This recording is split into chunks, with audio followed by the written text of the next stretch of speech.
Reguliavimo, kaip šitas pinigas mums laiko. Kaip pasidaryti prispaudimus langų tarpinių patiems, žadėtas praeitam video. Tai va, žiūrėkite. Atidarius langą, kiekvienas langas turi tokį prispaudimo bačkutę turi.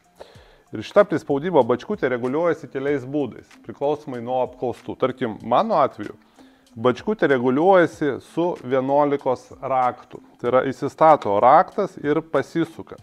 Visos bačkutės yra ekscentrinio tipo. Tik tai ant vienų būna pažymėta, kur ekscentrinė pusė, kur storesnė pusė, kituose bačkutėse nėra. Tiesiog reikėtų žiūrėti, atkreipti dėmesį, kaip jinai atrodo. Tai vat, storesnė pusė šitos bačkutės turi būti pasukta į tarpinės pusę. Tai tokiu principu langas tada smarkiai prisispaudžia prie rėmo. Reguliuojasi labai paprastai. Tai yra, turime arba specialų raktą, arba paprastas 11 raktas. Įsistato į bačkutę ir šita bačkutė sukasi. Tai vat, atsuka. Storesnė vieta turi žiūrėti į tarpinės.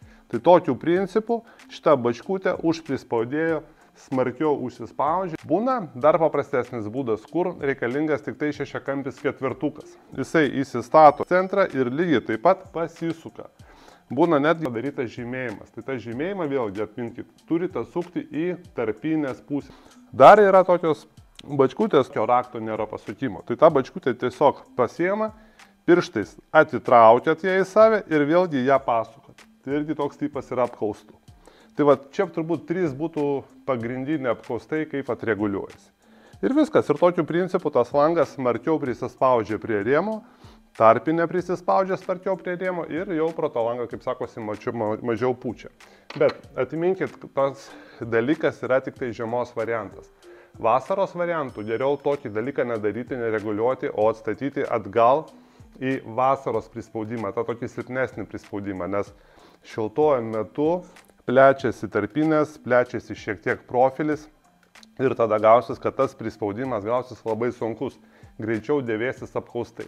Tai žinokit, kad šitas žiemos prispaudimas stipresnis tinka tik tai žiemai, bet ne vasarai. Aišku, vasarą galite irgi palikti, tik tai tiesiog greičiau susidėvės apkaustai jūsų. Ir dar, mėly draugai, norėjau pranešti, kad jūs sektumėt mūsų TikToko kanalą. Mes visą laiką dalinsimės naujausią informaciją apie plastikinius langus, kokie langai yra kokybiškesni, kokius langus geriau užsakinėti, kokių geriau neužsakinėti. Tai vad žinokite, kad visą laiką pačią šviežiausią informaciją gausite iš mūsų TikTok kanalo. Tai vad, pradėkit mūsų sekti, komentuoti, rašykit. O artimiausiom dienom dovanosime va tokius vat drėgmės matuoklius. Aš jau buvau tą video įrašęs, tai vat galite pasižiūrėti. Sekantis video bus, kaip šitos matuoklius iš mūsų gauti.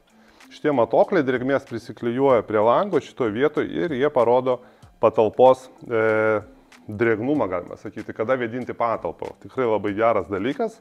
Na, vat mes juos visiems savo sekėjams dovanosime nemokamai. Tai vat turėkit omeny. Sekit mus ir gausit dovanų. O dabar patikrinkim, kaip po prispaudimo, pareguliavimo, kaip šitas pinigas mums laiko.